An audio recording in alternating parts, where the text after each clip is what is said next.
ಗೃಹಲಕ್ಷ್ಮಿ ಹಣ ಕೆಲವರಿಗೆಲ್ಲ 4,000 ಬಂದಿದೆ. ಹಾಗಂತ 4,000 ಬಂತು ಅಂತ 24ನೇ ಕಂತು ಬಂತು ಅಂತ ಅಂದ್ಕೊಳ್ತಾ ಇದ್ದೀರಾ. 23ನೇ ಕಂತು ಇನ್ನೂ ಬಂದಿಲ್ಲ. ಅದೇಗೆ ಕೆಲವ್ರಿಗೆ ಮಾತ್ರ 23 ಮತ್ತು 24ನೇ ಕಂತು ಸೇರಿಕೊಂಡು 4,000 ಬಂತು ಅಂತ ಯೋಚನೆ ಮಾಡ್ತಾ ಇದ್ದೀರಾ. ಅವ್ರಿಗೆ ಬೇಕಾದವ್ರಿಗೆ ಮಾತ್ರ 2-3 ಕಂತು ಕೊಡ್ತಾ ಇದ್ದಾರೆ, ಬೇಡದೇ ಇರೋರಿಗೆ ಒಂದೇ ಕಂತು ಕೊಡ್ತಾ ಇದ್ದಾರೆ ಅಂತ ಅನ್ನಿಸ್ತಾ ಇದೆ ಅಲ್ವಾ. ಗೃಹಲಕ್ಷ್ಮಿ ಹಣ ಕೆಲವ್ರಿಗೆಲ್ಲ 4,000 ಬಂದಿದೆ, ಕೆಲವ್ರಿಗೆಲ್ಲ 2,000 ಬಂದಿದೆ, ಕೆಲವ್ರಿಗೆಲ್ಲ ಬಂದೇ ಇಲ್ಲ. ಅದು ಯಾಕೆ ಹೀಗಾಯಿತು ಅಂತ ಅನಿಸುತ್ತಲ್ವಾ. ಗೃಹಲಕ್ಷ್ಮಿ ಹಣ ಕೆಲವ್ರಿಗೆಲ್ಲ 22ನೇ ಕಂತು ಬಂದೇ ಇರಲಿಲ್ಲ. ಅಂಥವ್ರಿಗೆಲ್ಲ 22 ಮತ್ತು 23ನೇ ಕಂತು ಎರಡೂ ಸೇರಿಕೊಂಡು 4,000 ಬಂದಿದೆ. 24ನೇ ಕಂತು ಇನ್ನೂ ಬಿಡುಗಡೆ ಆಗಿಲ್ಲ.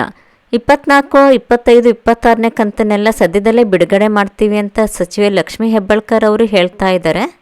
ಯಾರೂ ಇದ್ರ ಬಗ್ಗೆ ಯೋಚನೆ ಮಾಡಬೇಕಾದ್ದಿಲ್ಲ, ಖಂಡಿತ ಬಂದೇ ಬರುತ್ತೆ. 1-2 ದಿನ ತಡ ಆಗ್ಬೋದು ಅಷ್ಟೇ. ಕೆಲವು ಜಿಲ್ಲೆಗಳಲ್ಲಿ ಈಗಾಗಲೇ ಬಿಡುಗಡೆ ಆಗಿದೆ, ಕೆಲವು ಜಿಲ್ಲೆಗಳಲ್ಲಿ ಈಗ ತಾನೇ ಬಿಡುಗಡೆ ಆಗ್ತಾ ಇದೆ. 1-2-3 ದಿನಗಳಲ್ಲೇ ಎಲ್ರಿಗೂ ತಲುಪುತ್ತೆ. 24ನೇ ಕಂತು ಯಾರಿಗೂ ಬಿಡುಗಡೆ ಆಗಿಲ್ಲ, ಯಾರೂ ಯೋಚನೆ ಮಾಡಬೇಡಿ. ಗೃಹಲಕ್ಷ್ಮಿ ದುಡ್ಡು ಸರಿಯಾದ ಟೈಮ್ಗೆ ಬರದೇ ಇರ್ಬೋದು, ಆದರೆ ಸ್ವಲ್ಪ ತಡವಾಗಿ ಆದ್ರೂ ಎಲ್ರಿಗೂ ತಲುಪುತ್ತೆ. 4,000 ಅಂದ ತಕ್ಷಣ ಒಂದೇ ಸಲ 4,000 ಬರೋದಿಲ್ಲ.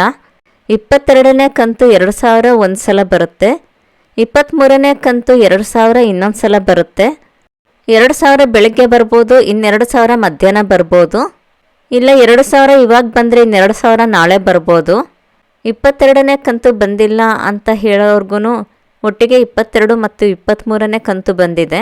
22ನೇ ಕಂತು ಬರೋದೇ ಇಲ್ಲ ಅಂತ ಕೆಲವರೆಲ್ಲ ಹೇಳ್ತಾ ಇದ್ರು, ಆದರೆ 23ನೇ ಕಂತಿನ ಜೊತೆನೇ 22ನೇ ಕಂತು ಬಂದಿದೆ. ಇವತ್ತೆಲ್ಲ ನಾಳೆ 23ನೇ ಕಂತು ಬಂದೇ ಬರುತ್ತೆ. ನಿಮ್ಮ ಖಾತೆ ಮತ್ತು ನಿಮ್ಮ ಅಡ್ರೆಸ್ಸು ಯಾವ ಜಿಲ್ಲೆನಲ್ಲಿದೆಯೋ ಅದರ ಮೇಲೆ ಡಿಪೆಂಡ್ ಆಗುತ್ತೆ. ದುಡ್ಡು ಬರಲ್ಲ ಅನ್ನೋ ಚಿಂತೆ ಬೇಡವೇ ಬೇಡ. 23ನೇ ಕಂತು ಈಗಾಗಲೇ ಬಿಡುಗಡೆ ಆಗಿರೋದ್ರಿಂದ ನಿಮ್ಮ ಖಾತೆಗೆ ತಲುಪೋದಂತೂ ಖಂಡಿತ. ಎಲ್ಲರಿಗೂ ಶುಭವಾಗಲಿ.